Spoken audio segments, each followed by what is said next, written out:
Peace. We are discussing transmutating succubus energy, time stamping at 9:50 p.m. on a Friday, October 14th.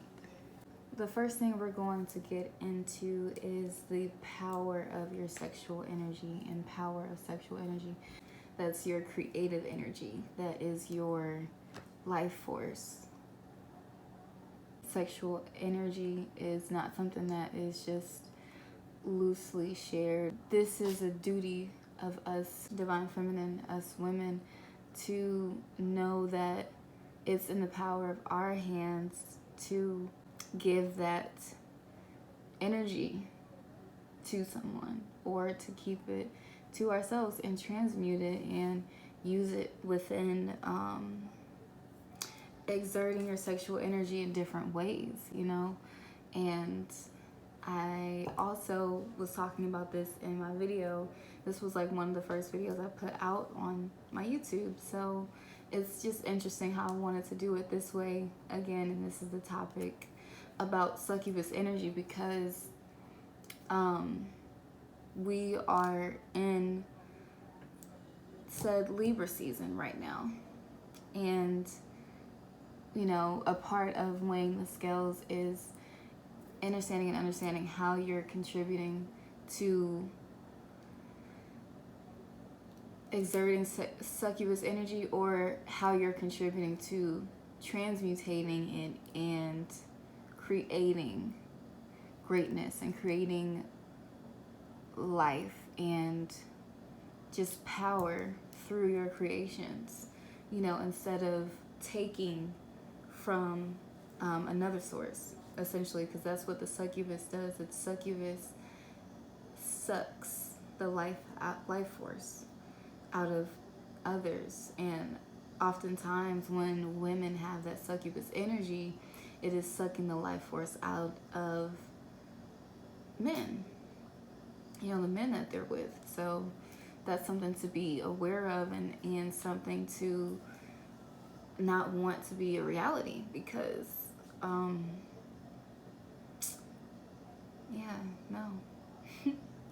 it's just, that doesn't need to be a reality, because we have more enlightened things to be focused on.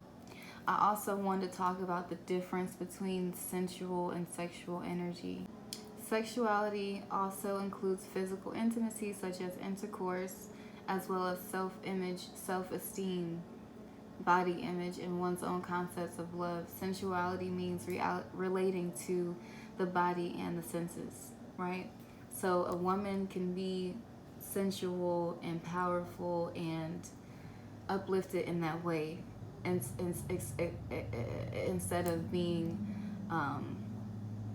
that sexual succubus energy on your being. It's just not something that you want to be indulging in.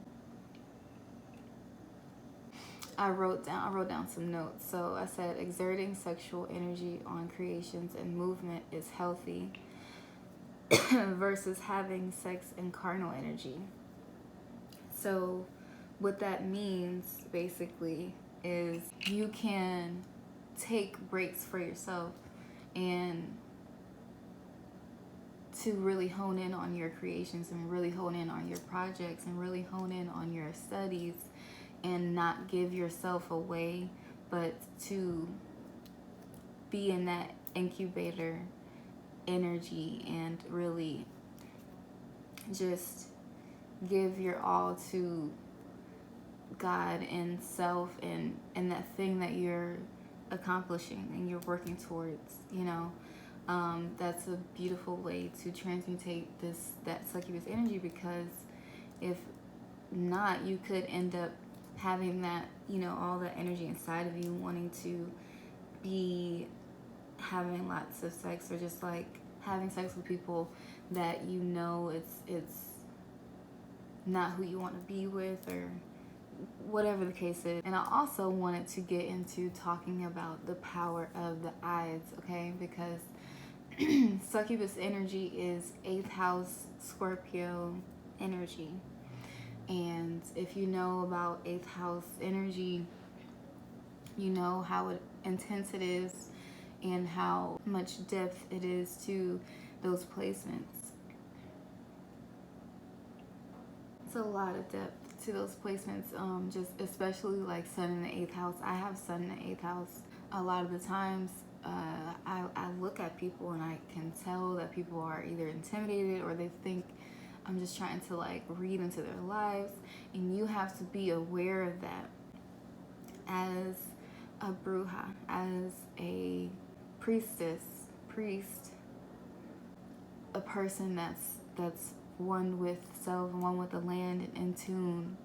You have to know the power that you possess within your presence, and especially my 8th house scorpionic energy, the power of our eyes. A good thing that you can do, and which is why I like shades, is wearing shades out sometimes, you know?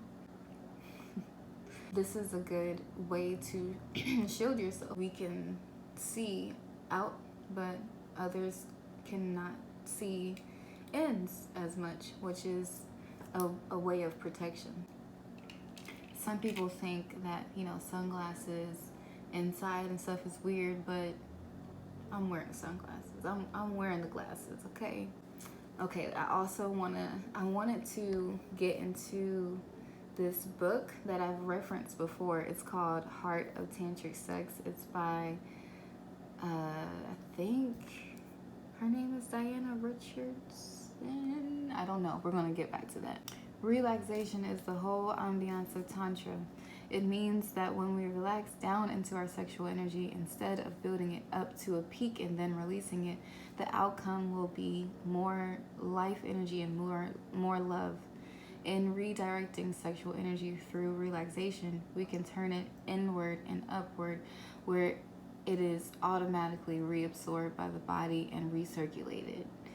That alone allows you to see lustful energy, and that's not the way to exchange your sexual energy, because it doesn't deal with relaxation and just being and flowing and not having so much built up energy. It's just relaxing.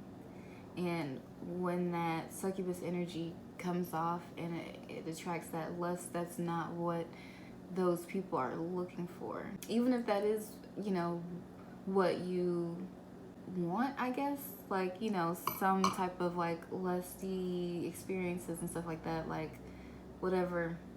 You have to understand the vibration that is, like, what frequency is that on? By the looks of it, it's not on a frequency that is of true life-changing sexual energy exchanging experiences, or sexual experiences of self, you know, because people tend to think that the sexual energy has to be directed towards another person. That's not true. Okay, so I also wrote, be aware of your sexual energy. What is it like? What does it attract? Some people's sexual energy can attract beings that are, you know, aggressive. Some people can attract people that are older. Some people can attract people that have money. Some people can attract people that are weird, you know, just these different things. You have to understand how your energy affects the field, the energetic field, and not play like about it, because it's, you know, we come with a presence. So understand your presence. When you're unaware of it, then you think, oh, like the world's attacking me, or men always coming at me, hitting on me and stuff like that. That is ignorance. And they say ignorance is bliss. But yes, that is ignorance, because you have to be aware of how you step in the room and who you are. Who are you, and how people want to get to know you, you know, probably because of what your energy feels like And you can't get surprised when you see people wanting to figure you out, you know. You literally cannot get surprised. And why would you get surprised anyway? Like, do you not know who you are? Key points. Sexual energy is the life force itself running through us all. By balancing our male and female energies, we can enjoy a healthy, empowering sexual relationship. By balancing our male and female energies by Ma'at. That's why this is such a divine topic right now, because we are in Ma'at season, and we are in Ma'at times of understanding how do I want to exude? How do I want to exude? Okay, we can direct sexual energy in the usual way by orgasm, or we can redirect it to give us more energy and more love. We can do both. We don't have to just feel depleted after sex. You should not feel depleted. Ooh, there was this one part that said that as well, and that's something that we should all know, you know. Sometimes people say that they feel like they're tired after, you know, sexual encounters and being around certain people, like, you know, feeling drained. It's because you're giving out that sexual energy and people are absorbing it and soaking it up. And you don't want people soaking up your energy. Okay, so it says, if sex is limited to reproduction and instant gratification and its subtle spiritual function is ignored, our life energy is dissipated, disturbing mind, body, and spirit. So that life force energy that we have would be dissipating, and we wouldn't be in our mind anymore. We would be disturbing our peace, you know, our 333, disturbing our peace. Sex is transformed creatively into a truly uplifting experience. I read this book a year ago, and I made that video a year ago, and here we are, a year later. This is a good part. It says, why are we so goal-oriented in sex? How often have you said to yourself or your lover, I want to make love, I just don't have the time? In a sense, that is true, because satisfying sex requires time. However, when we do finally make love, we are always in a hurry to get to the end part, the orgasm part. When we are striving toward that, we are ahead of ourselves. We are not really here. We are not even really together. We are almost using each other, and our every move or touch is oriented toward our goal. The orgasm has become the only means of fulfillment, and we feel that sex is not really sex unless there is a peak and release of energy. When this is our experience, millions of women are worried and emotional pain when the elusive orgasm is not reachable. And most men are deeply concerned because they ejaculate much sooner than they would like, or at least before they can satisfy their partner. Unless we come together, we feel that we are missing something, that we have failed or are sexually inadequate. This urgency for an orgasm operates unconsciously within us, almost like an automatic reflex, seeming to leave us little choice but to head for orgasm as we usually do. This desire is so strong it seems to be absolutely instinctive, which makes it even harder for us to imagine there might be other ways of making love. And so we repeat ourselves in sex, looking for certain fulfillment that we never seem to find. That's why we're so goal-oriented, and like how you're rushing. We were just speaking on before, the relaxation, and how that is the true form of utilizing your sexual energy in the most positive way, because you are in the incubating state. You're, it's like you're brewing up but you're not like, it's not like you're about to blow. You're just,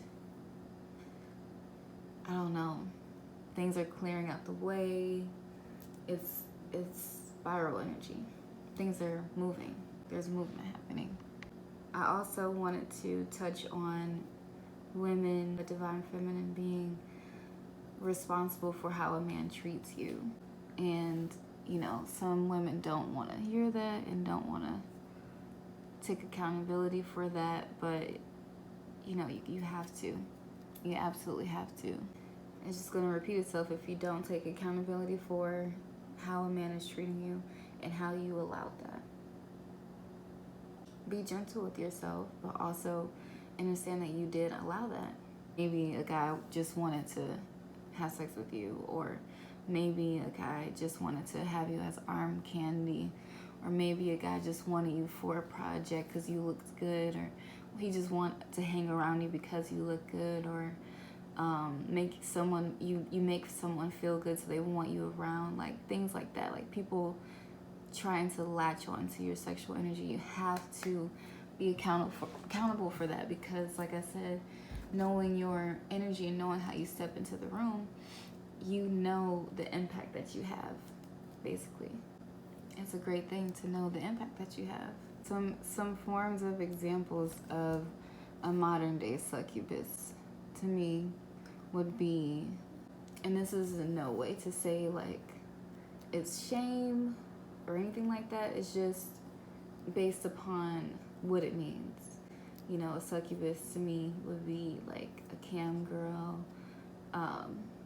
someone who participates in watching, not watching, but making pornography videos, strippers, maybe a pole dancer, but depending on what her intentions are and how she's, you know, playing with that. Video girls that are like just around for like arm candy and just because like a guy thinks that you look good, but you know that you guys really, you don't really like have much in common, or you don't like each other, or you don't like that person, you know, you could be either taking their life force or they are taking yours. Thank you so much for tuning into Alchemy with Asia. Topic: transmutating succubus energy. Please let me know how you like this, and if you like this type of like vibe, we'll get part 3 will be coming pretty soon of my Christ Consciousness series. Make sure you guys go check out the previous videos. Thank you.